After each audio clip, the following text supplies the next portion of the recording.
So, my name is Annette, and you have just joined literally the first podcast of the Elemental series. This is a podcast about the elements that you need to pull together. We need to pull together. I might even call it How to Get Your Poop in a Group podcast, but somehow I think that might get censored. So, this engagement with the inner evolution and the outer revolution, what kind of revolution are we going to engage in?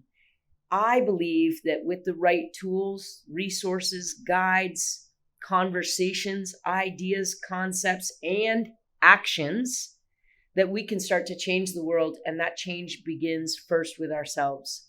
And so this inner and outer evolution and revolution interdigitate. These are digits. We interdigitate them. The idea being that as we take concepts and turn them into actions, perhaps even lifestyle, daily behaviors or habits, we can start to move toward what it would be to offer our optimal presence. And if you're inclined, because I know these are big SEO words, you can actually even become the ultimate performance or performer of what it is you want to offer the world. And so if you were to speak in terms of Maya, or the illusion that yoga points to, that many of the Eastern traditions say, this whole thing is just one great big theater. And you get to ask with me, what's the part that you play? What part are we going to play together? And so the Elemental podcast is all about your spiritual, physical, intellectual, relational, and emotional aspects. How do we optimize through behavior, thought, word, and deed, basically? And how do we take action in the world on what we know can move the dial toward an optimal expression where in all 5 of those categories, I'll do them again: spiritual, physical, intellectual, relational, and emotional. How can we move toward becoming the best of ourselves with the greatest frequency and the least amount of friction? So that for me is a real question that I ask. And I believe that this first podcast's intent is to tell you just a little bit about me. I'll try not to be boring or speak for too long, because what we really want to get to are the next series of questions that will be answered partially by me and partially by guests. And even, perhaps, if you want, questions that you might ask that I will happily answer from my perspective. So I have a long history. Humbly, I will say I'm in my 50s. You don't need to know what the specific age is, because it's none of your business. However, I'm not a child any longer, at least not on the outside. On the inside, let's not lay claim to too much evolution. And yet I'm after becoming the mature expression of myself. That endeavor, wanting to offer the most advanced, most well-rounded, and best representations of my many-faceted self, is literally the mission that I've had personally and in my businesses, because I happen to be the founder of Kodawari Studios and I'm a co-founder of the Revivery.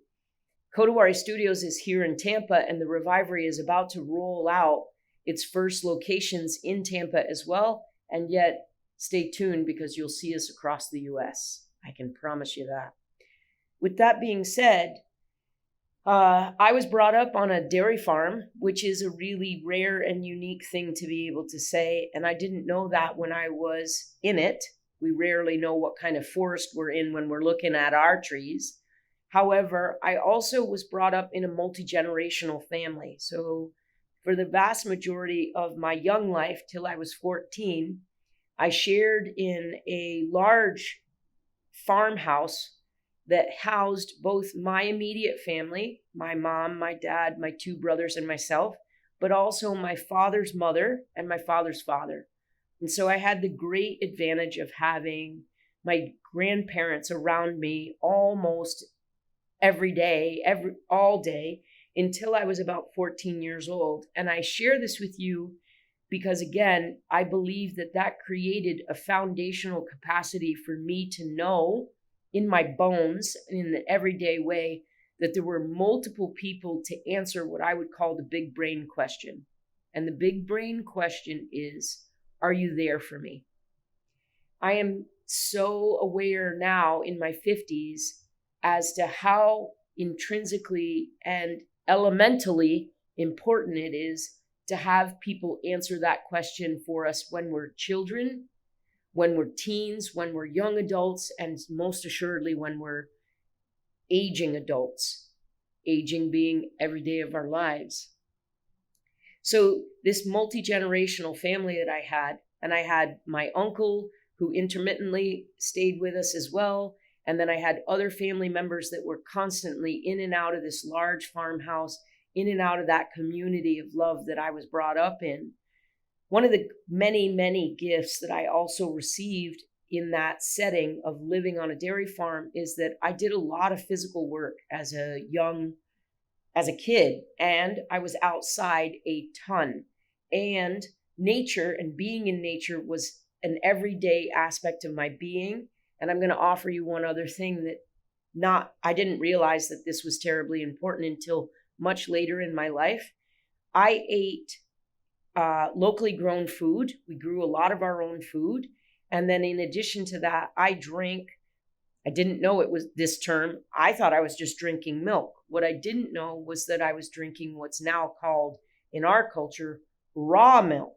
In other words, it wasn't homogenized. It wasn't pasteurized. It was put into a bulk tank.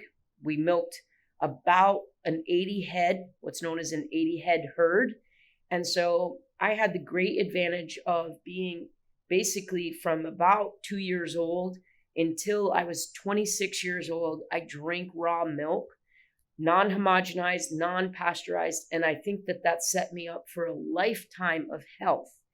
And you'll see that I'm going to talk extensively about 7 pillars that as I've aged, I've recognized if we can get the elements, the elemental foundation of 7 things into our awareness and work on them on a continuum, I believe the idea of biohacking becomes secondary and to a certain degree almost laughable, but I'm not going to piss on anybody just yet.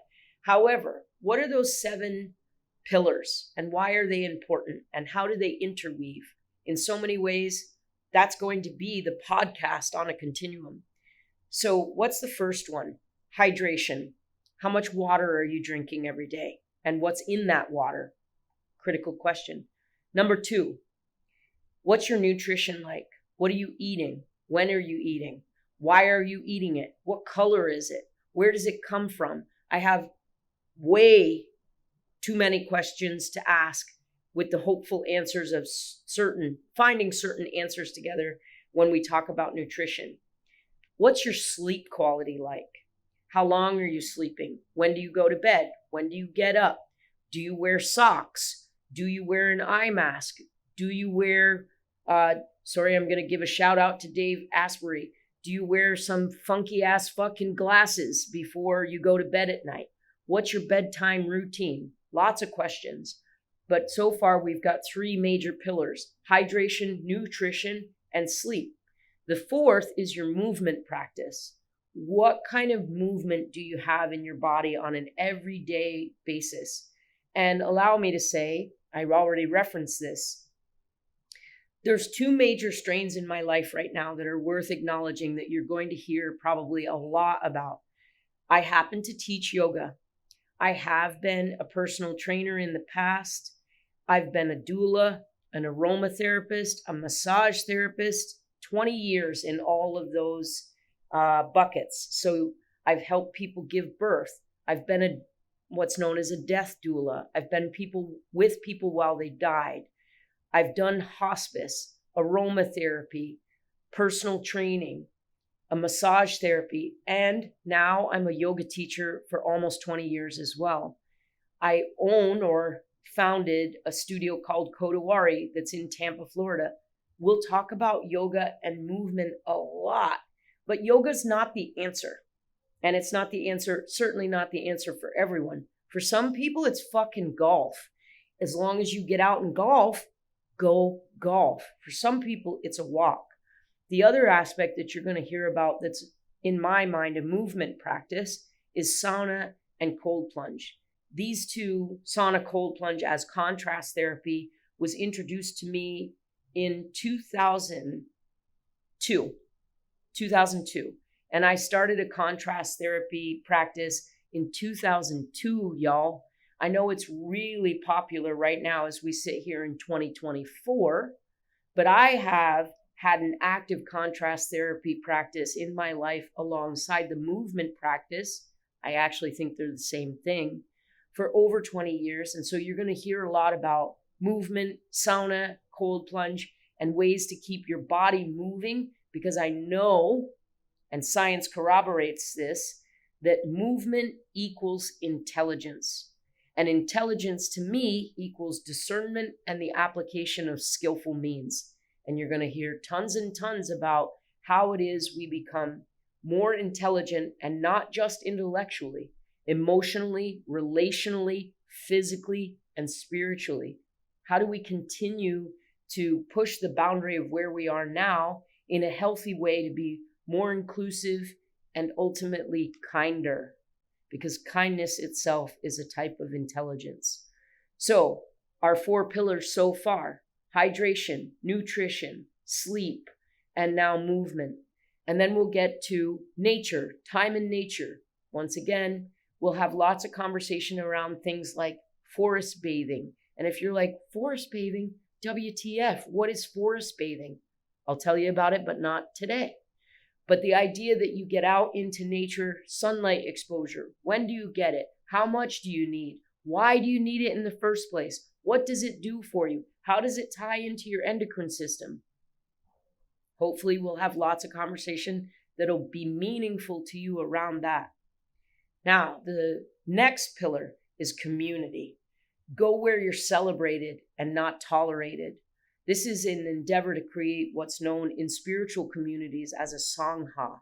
In faith communities, it's known as the communal space. Where do we gather, and why do we gather, and what does it do for us? How does it make a difference for us? And why would you make this a pillar, one of 7, of how it is that you act in the world? What is it that you think about when you think about yourself? And how can we interweave the acknowledgement that there's a me, and we put a pin right in the middle of the M and we spin it and it becomes a we?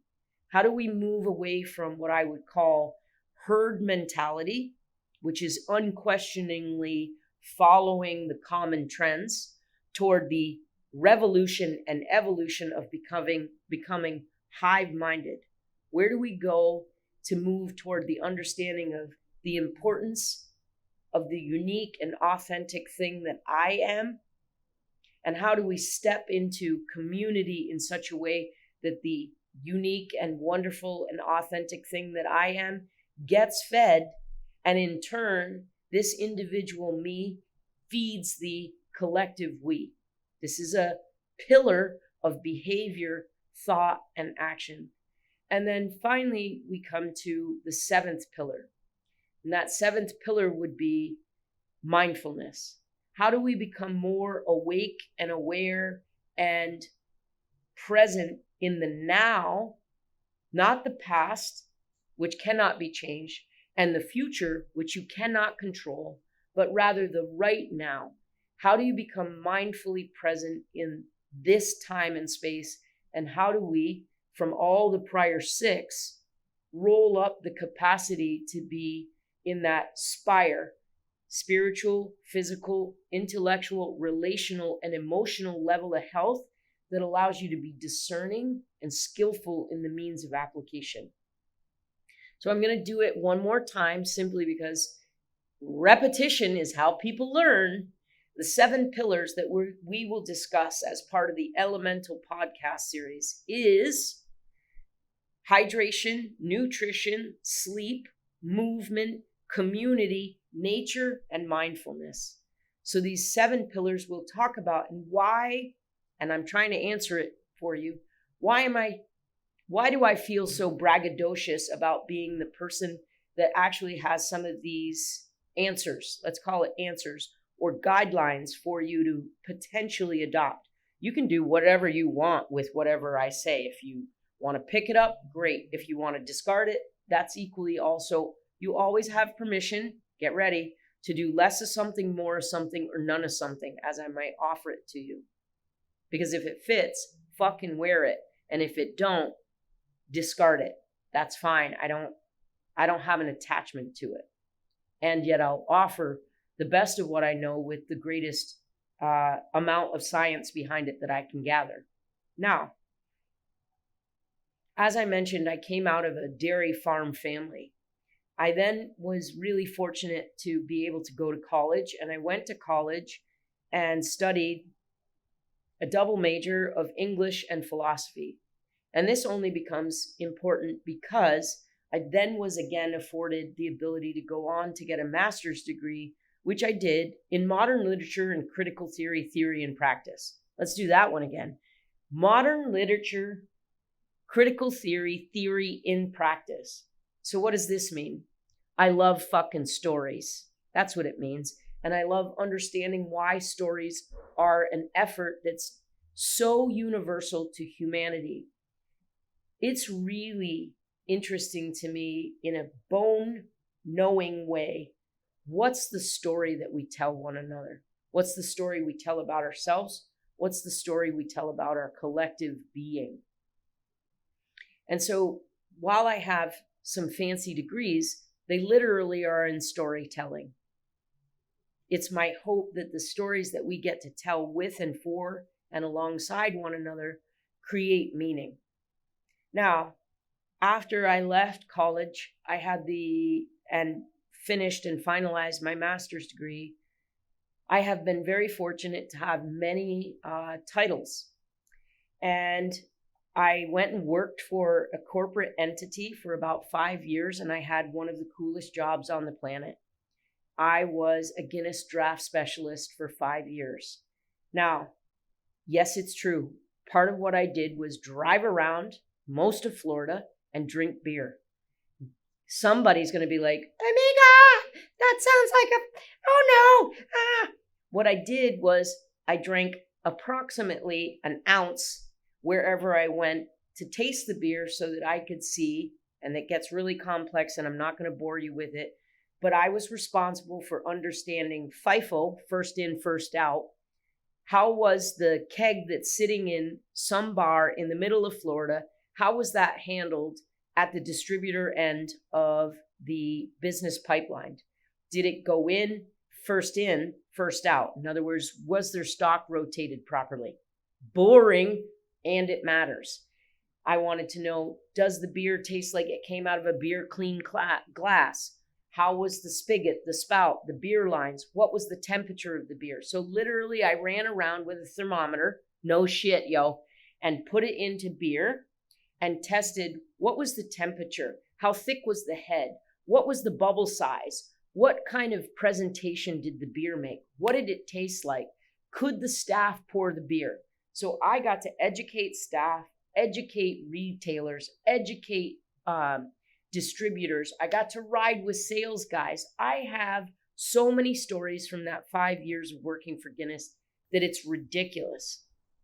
And it was a multifaceted job, and it kept me very engaged. And eventually, so many people knew me as nothing other than the Guinness girl, which is pretty limiting. And when that job finally ended, I decided that I wanted to do something more in alignment with what brought me joy. Because by the time I was done with the 5 years of corporate, I didn't want, I was just about to say bad things, mostly about your mom and your dad's dick, but I'm not going to. We're going to skip over that joke.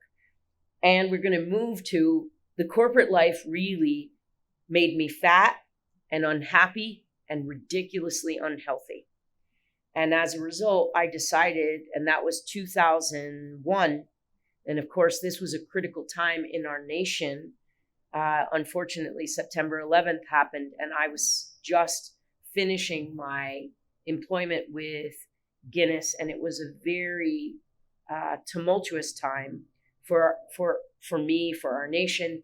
And I made a decision in 2001 that I wanted to add to the world instead of detract. And so I decided definitely that I didn't want to work for a beer company anymore. And so I went to massage school, and I started at the Florida School of Massage in 2002 and graduated that same year, and started my massage practice in 2002, and slowly became all of these other titles that I discussed, because I had an incredible thirst for, how do I help people? How do I make the world that I'm living in, that I'm a recipient of, how do I make it a better place?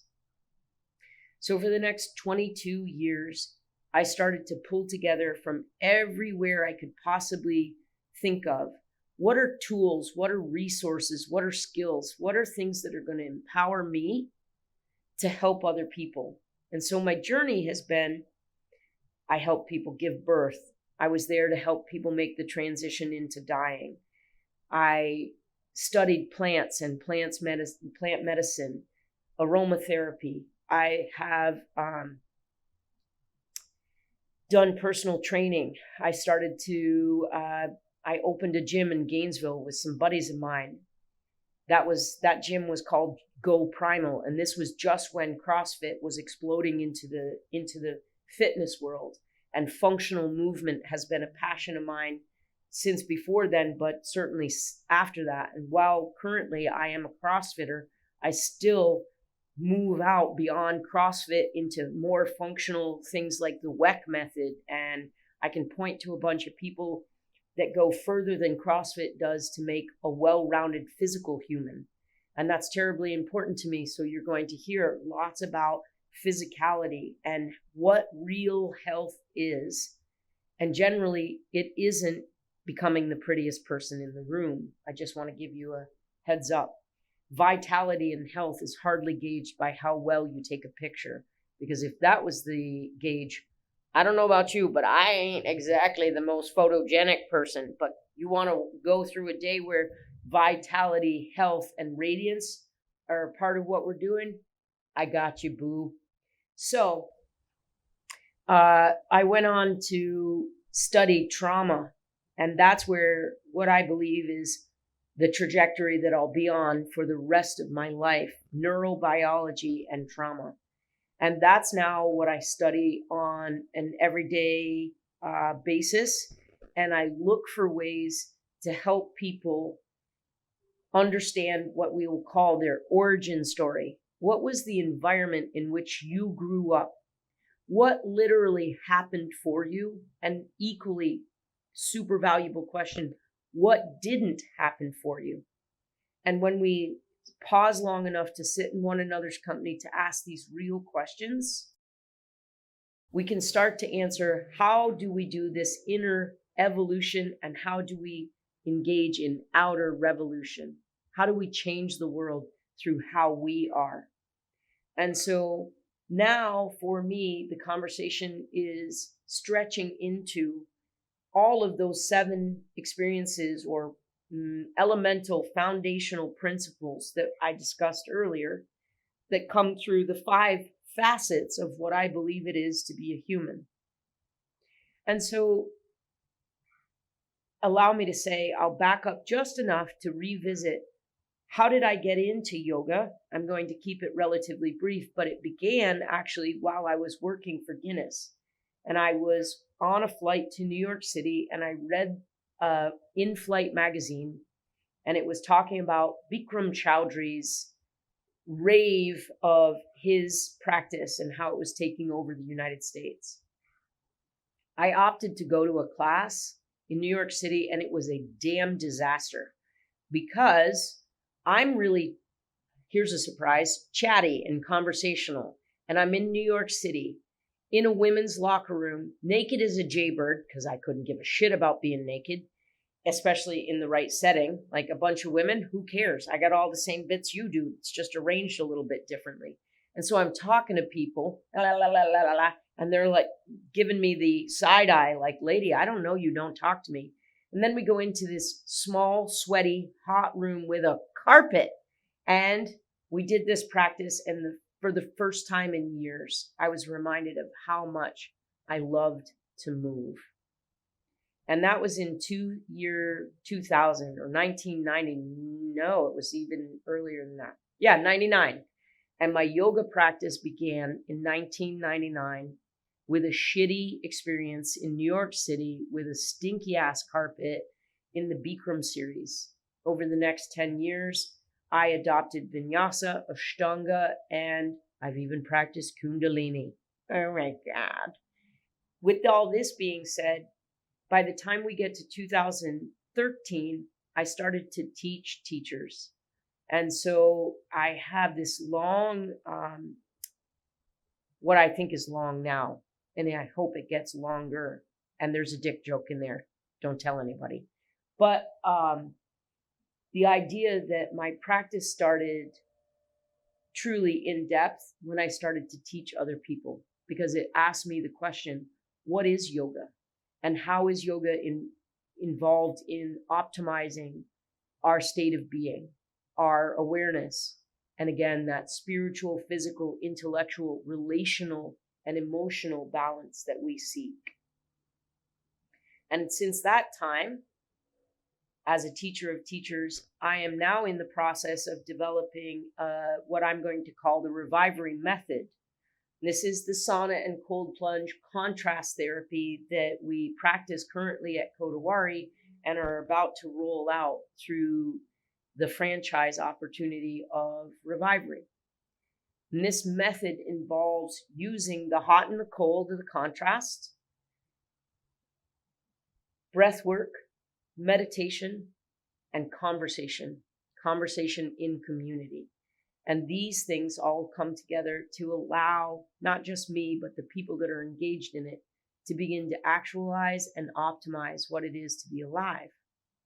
And so there's this long trajectory of me gathering skills, me gathering science, and bringing together all these components that ultimately now add up to me humbly being willing to say to you, we should have more conversation. We should have more conversation together. And that conversation, when we come together, should be about what makes it challenging, what makes that challenging a positive thing, where does it become a diminishing thing, how can we collectively support one another in a community of seekers and people that want to make a difference in the world. So, unless I'm missing something critical, and if I am, I'll film it and we'll splice it in. But right now, it feels to me like you have a picture of where I've come from and why I sit here with you now, in the hopes that I can invite you to join me and all the people that will be guests on this podcast to the Elemental podcast series.